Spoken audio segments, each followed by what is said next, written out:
بسم الله الرحمن الرحيم. اتكلمنا في الحلقه اللي فاتت عن باينري سيرش تري، وعرفنا ان هي باينري تري بس فيها خاصيه زياده، ان اي نود الحاجات الاليمنتس اللي على الشمال كلها اصغر من الفاليو بتاعتها، والنودز اللي على اليمين كلها اكبر من الفاليو بتاعت النود دهيت. وديت ادتنا ميزه زياده، ان انا ممكن اقدر اعمل سيرش في التري باوردر اوف لوج ان، لان انا كل مره لو ما لقيتش الاليمنت في النود ديت برمي يا اما النص اللي على الشمال يا اما النص اللي على اليمين، فبالتالي كل مره تقريبا برمي نص التري. وده وصلنا ان انا ممكن اسيرش في اوردر اوف لوج ان للاساسنين. يعني مثلا لو عندي ليست او تري مكونه من مليون اليمنت، ممكن اعمل فيها سيرش عشان اعرف ان الاليمنت موجود ولا مش موجود.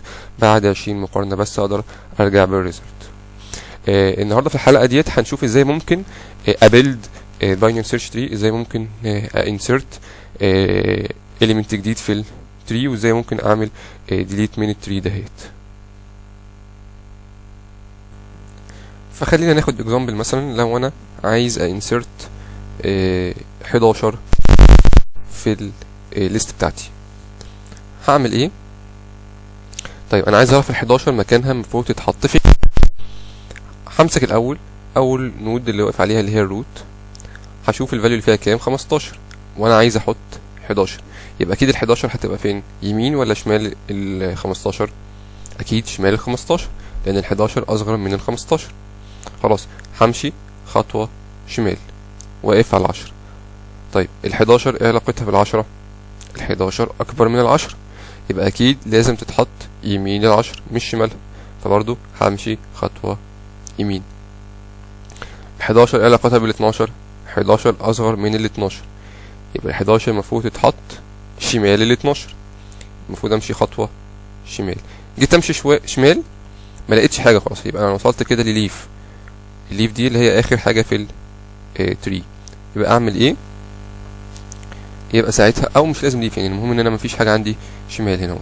ساعتها يبقى ال11 لازم تتحط شمال ال12. هقوم عامل نود جديده، هقوم مكريت هنا نود جديده حاطط فيها ال11، وخلي الشمال بتاع ال12 الليفت بتاع ال12 يشاور على النود بتاعتي. فكده اصبح التري بتاعتي فيها 5 10 12 11. كده انا عملت انسيرت لل11. بفضل ماشي لحد ما اوصل للمكان اللي المفروض ال11 تتحط فيه. طيب تعالوا ناخد مثال تاني. لو مثلا عايز احط 19، همسك اهوت انا هقف على 15. ايه علاقة 15 19؟ 19 اكبر، يبقى امشي خطوة يمين. ايه علاقة 19 ولا 20؟ 19 اصغر، يبقى لازم تتحط شمال، همشي شمال.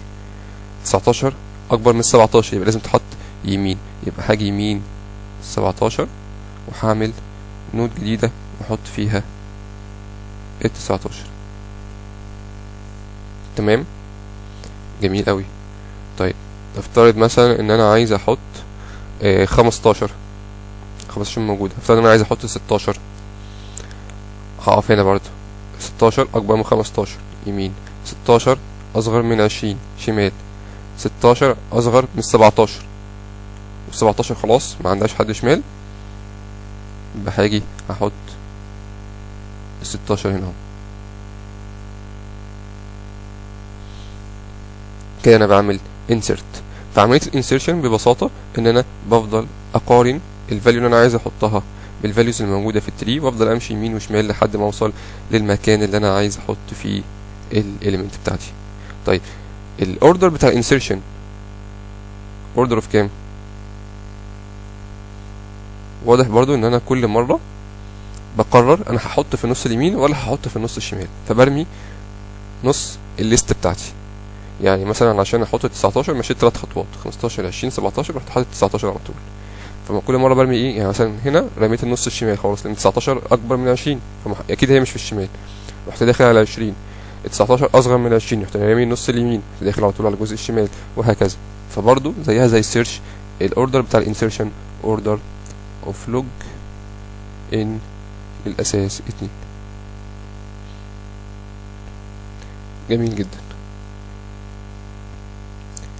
كده احنا شفنا ازاي ممكن اعمل سيرش في الباينري سيرش تري، وازاي ممكن اعمل انسيرت في الباينري سيرش تري. والاثنين طلعوا اوردر اوف لوج ان الاساسيين. طيب تعالوا بقى نشوف ازاي ممكن اعمل ديليت لنود من الباينري سيرش تري. طيب الديليشن الحقيقه ان احنا عندنا 3 حالات في الديليشن.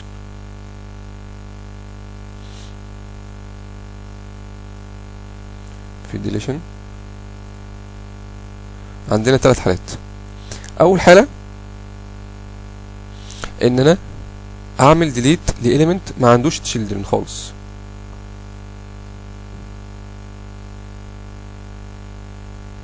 زي مثلا ال40. لو عايز ديليت ال40 ده هعمل ايه؟ عايز اشيله من التري. ببساطه هشيل النود ديت واخلي البيرنت بتاعها اللي كان بيشاور عليها ما يشاورش على حاجه. يعني اجي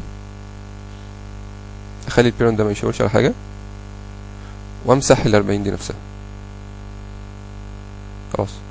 يبقى لو النود ما عندهاش تشيلدرن هشيل النود نفسها واخلي البيرنت اللي كان بيبص عليها يشاور على نل، ما يبصش على حاجه. نفس الكيس مثلا لو انا عايز اشيل ال17 هشيلها ازاي؟ 17 ما عندهاش تشيلدرن صح؟ خلاص يبقى انا اشيل ال17 دي خالص. تمام. وابوها اللي كان بيشاور عليها اخليه يشاور على نل، وهتفضل التري زي ما هي باينري سيرش تري، مفيش مشكله. طيب ديت اول حاله لو الاليمنت او النود اللي عايز اشيلها ما عندهاش ولا تشايلد.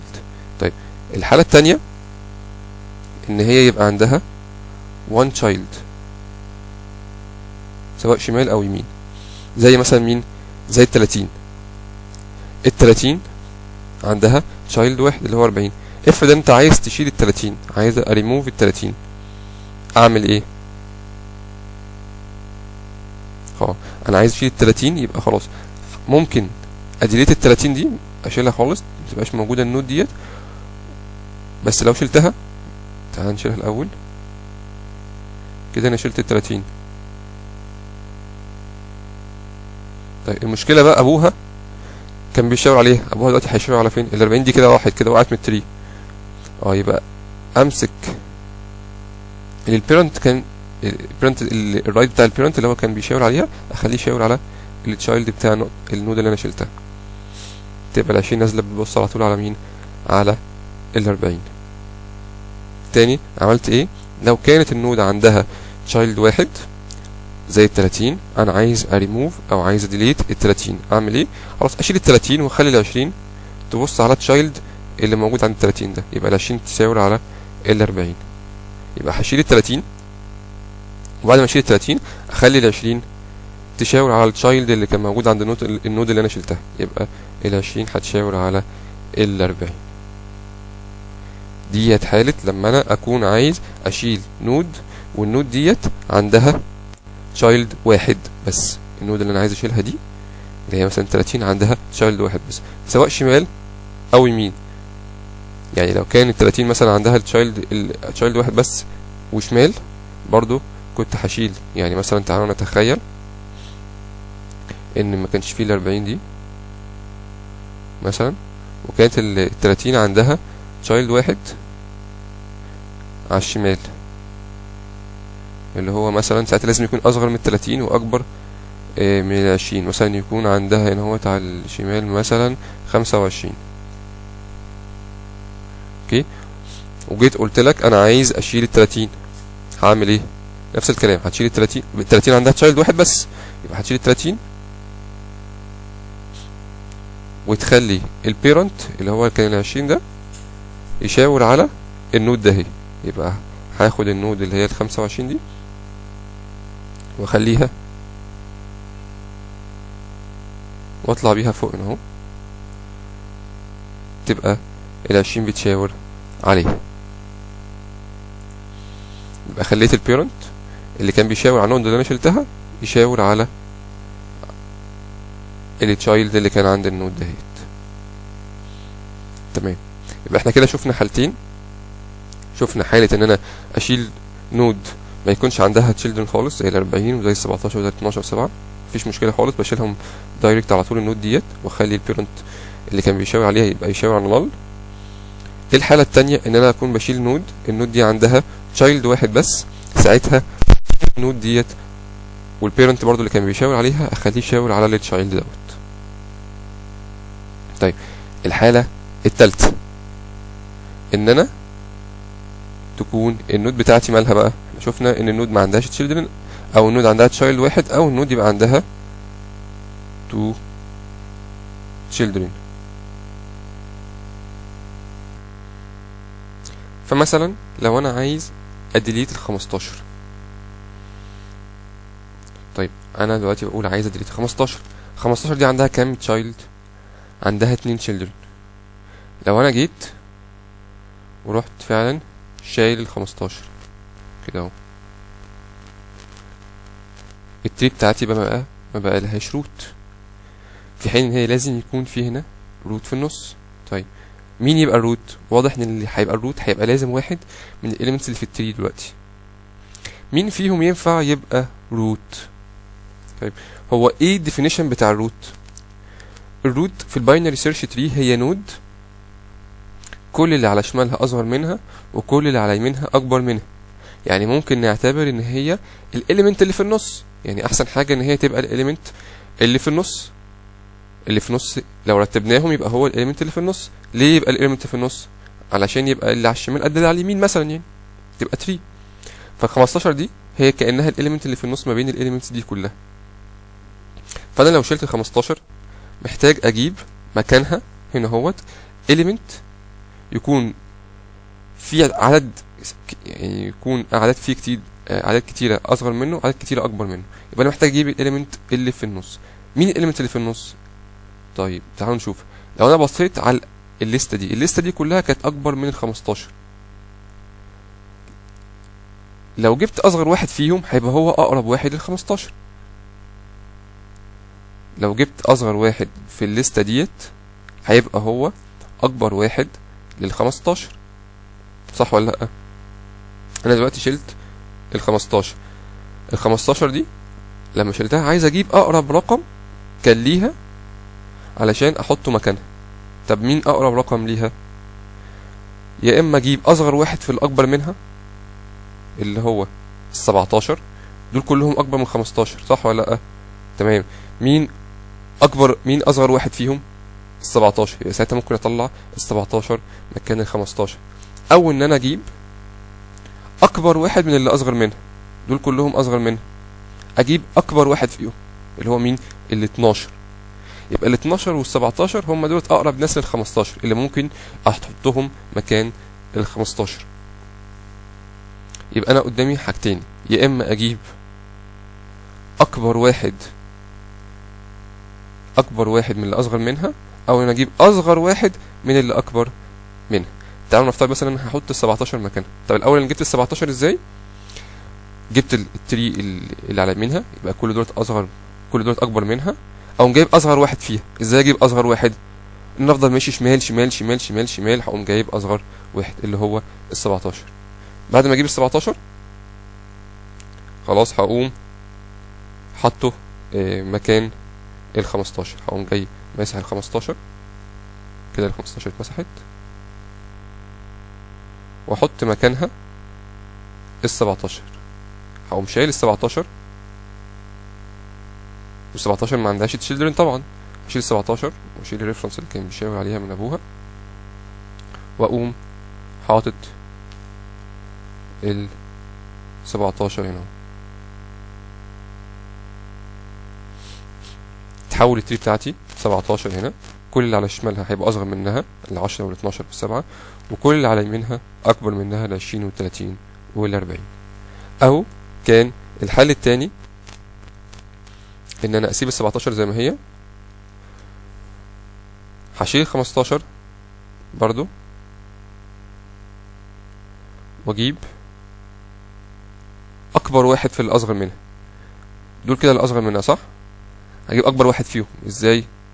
افضل ماشي يمين يمين يمين يمين يمين يمين، هلاقي ال12 اخر حاجه، هقوم يموف ال12 من هنا، واشيل ابوها كان بيشاور عليها، واحط ال12 فوق.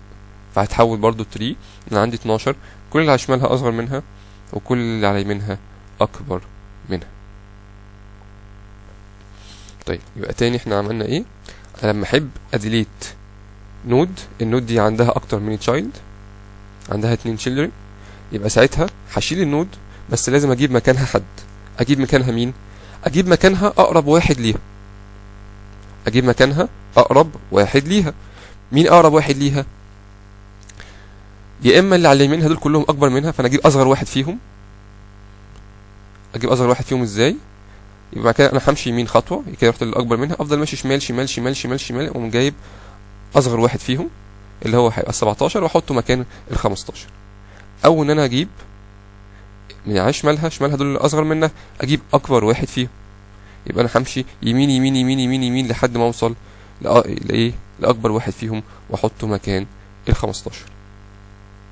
طيب تعالوا نتخيل ان مثلا التري كان فيها كمان هنا ال 17 كان عندها مثلا على الشمال كام؟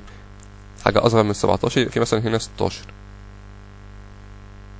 مثلا، وال 12 كان فيها على اليمين هنا لازم حاجة تبقى أكبر من ال 12، ممكن نحط مثلا هنا 13. يبقى أنا لو كنت هريموف ال 15 كنت هعمل إيه؟ هريبليسها بحد. اريبليسها بمين؟ اريبليسها بأصغر واحد من الكبار اللي على يمينها. اجيب ازاي اصغر واحد ده؟ امشي دي الكبار كده، دول كل دول الكبار، امشي فيهم شمال شمال شمال شمال شمال، اقوم واصل لاخر واحد تحت اللي هو 16، اقوم واخد 16 حطه مكان 15 فوق. او ان انا اجيب اكبر واحد من اللي اصغر منها، فدول كلهم اصغر منها، اجيب اكبر واحد فيهم، هفضل ماشي يمين يمين يمين يمين يمين، هجيب ال 13، يبقى ال 13 تتحط مكان ال 15. يبقى الديليشن كان في عندي 3 حالات. الحاله الاولانيه ان انا النود بتاعتي اللي كنت عايز اديليتها ما عندهاش ولا تشايلد، ساعتها سهله جدا ديت، هشيل النود وخلاص، والاب الريفرنس اللي كان بيشاور عليها هخليه بنال، خلصت. طيب النود يكون عندها تشايلد واحد بس، زي مين؟ زي ال 30 وزي ال 17 وزي ال 12، عنده تشايلد واحد بس، يبقى اعمل ايه؟ برضه هشيل النود والاب اخليه يشاور على التشايلد دوت، اخلي ال 20 الرايت بتاع ال 20 يشاور على ال 40. لو كنت عايز اشيل 17 هشيل ال 17 والاب الليفت بتاعه اخليه يشاور على مين؟ على التشايلد ده على طول اللي هو ال 16. الحاله الثالثه ان انا ابقى عايز اشيل element او نود يكون عندها 2 children زي ال 15 وزي ال 20 وزي ال 10. ساعتها هعمل ايه؟ لو انا مثلا عايز اشيل ال 15 خلاص هشيل ال 15 واجيب مكانها حد. اجيب مين مكانها؟ اجيب اصغر واحد في اللي اكبر منها او اكبر واحد في اللي اصغر منها. فانا بمشي يا اما كده وافضل ماشي لتحت، يا اما كده وافضل ماشي لتحت، يا اما اجيب اصغر واحد في اللي اكبر منها او اجيب اكبر واحد في اللي اصغر منها. طيب لو انا كنت عايز اشيل مثلا ال 20 ماشي، كنت هشيل ال 20 وعايز اجيب حد مكانها، اجيب مين؟ اجيب دول الاكبر منها، اجيب اصغر واحد فيهم. ازاي؟ انا هنا كده واقف على الاكبر منها، افضل ماشي شمال، افضل ماشي شمال. هنا انت كده ما هتمشي شمال مش هتلاقي حد، خلاص يبقى هي 30 تاخدها، بتاخد 30 تحطها مكان ال 20.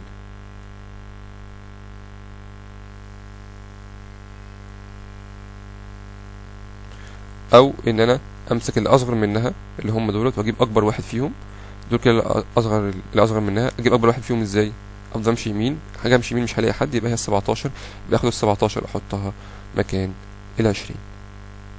طيب نوصل في الاخر ان انا عايز اعرف الاوردر بتاع الباينري سيرش تري، الديليشن منه عامله ايه.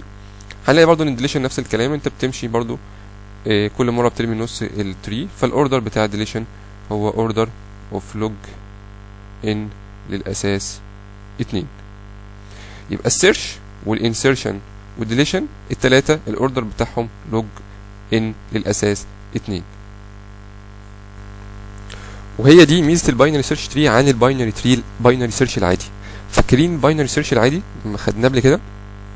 كانت بيبقى عندك اري مثلا، اي اري كده اهو، وكنا بنعمل فيها باينري سيرش ازاي؟ كنا كل مره بنقسم التري الاري بتاعتي نصين، يبقى انا هفكني هي في النص اللي فوق يا في النص اللي تحت. هو قايل مثلا خلاص لو هي في النص اللي تحت هاخد نصها برضو المره الجايه، وبعد كده نصها المره اللي وراها، وهكذا. فكانت برضو السيرش بتاعها لوج ان. بس كان العيب فيها الانسيرشن والديليشن، ان انت لما كانت اري كده اهوت مثلا عايز تانسرت رقم في اول الاري، يعني مثلا لو كانت الاري بتاعتك فيها 5 10 20 30 وهكذا، وعايز تحط مثلا 2، كنت هتعمل ايه؟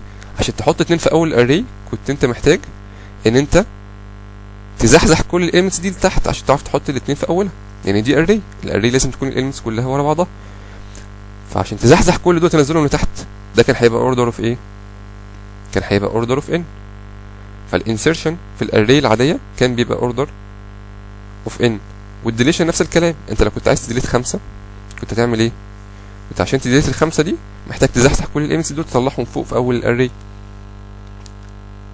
الاري الانسيرشن والديليشن فيها كده، ان انت لازم ما يبقاش في اماكن فاضيه في النص. فانا لو كنت عايز اشيل 5 من الاري كنت هزحزح الاليمنتس دي كلها اطلعها ايه؟ لفوق، فبرضه ده كان هيبقى الديليشن بتاعها اوردر اوف كام؟ اوردر اوف ان. فلو قارنا ما بين الباينري سيرش تري والباينري سيرش العادي، الباينري سيرش العادي كان السيرش فيه لوج ان، وهنا السيرش لوج ان. لكن الباينري سيرش العادي كان الانسيرشن والديليشن فيه اوردر اوف ان، لكن الباينري سيرش تري الانسيرشن والديليشن فيها اصبحوا اوردر اوف لوج ان. بس طبعا الامبلمنتيشن بتاع الباينري سيرش تري مور كومبلكس عن الاري العاديه، فانت بالتالي لازم تدفع الكوست للموضوع ده. انت هنا خدت الانسيرشن والديليشن اسرع، بس لازم تدفع الكوست دوت ان انت هتعمل امبلمنتيشن مور كومبلكس. يبقى خلينا نتفق على حاجه، ان مفيش حاجه في الدنيا ان الالجوريزم ده هو احسن الجوريزم في الدنيا، لا، في حاجه بتقول لك انت ايه الحاجه اللي بتبست فيت الحاجه اللي انت محتاجها، ايه المناسبه ليك اكتر. والله لو انا عايز حاجه ترجع لي السيرش اوردر اوف لوج ان ومش هعمل انسيرشنز ولا ديليشنز كتير، خلاص يبقى ساعتها استخدم باينري سيرش العادي. انت مش هتعمل اصلا انسيرشن ولا ديليشن، انت بتعمل سيرش بس، يبقى هنا هيبقى هيجي لك السيرش لوج ان وزي الفل كده خلاص. لكن لا، لو انت هتعمل سيرش وهتعمل انسيرشنز وهتعمل ديليشنز وهتعمل انسيرشنز وديليشنز كتير، يبقى ساعتها ما ينفعش تستخدم الاري العاديه، لان انت عندك الانسيرشنز وديليشنز هيبطئوا لك الدنيا خالص، وانت هتبقى عايزهم هم كمان يبقوا سرعه، يبقى ساعتها تستخدم الباينري سيرش تري. باينري سيرش تري هي زي ما تقول كده الامور خير الامور الوسط يعني. الباينري سيرش تري هتدي لك انسيرشن سريع، هتدي لك ديليشن سريع، هتدي لك سيرش سريع، بس هيبقى الامبلمنتيشن بتاعها كومبلكس. لكن الباينري سيرش هيبقى احسن طبعا لو انت بتعمل سيرش بس وما عندكش لا ديليشن ولا انسيرشنز. دي كانت الباينري سيرش تري. تاني الباينري سيرش تري هي عباره عن باينري تري بتساعدنا في عمليه السيرشنج، فيها خاصيه زياده ان الحاجات اللي على الشمال كلها اصغر من الفاليوز بتاعت النود، واللي على اليمين كلها اكبر من الفاليوز بتاعت النود. السيرش فيها كان لوج ان، الانسيرشن فيها كان لوج ان، الديليشن فيها كان لوج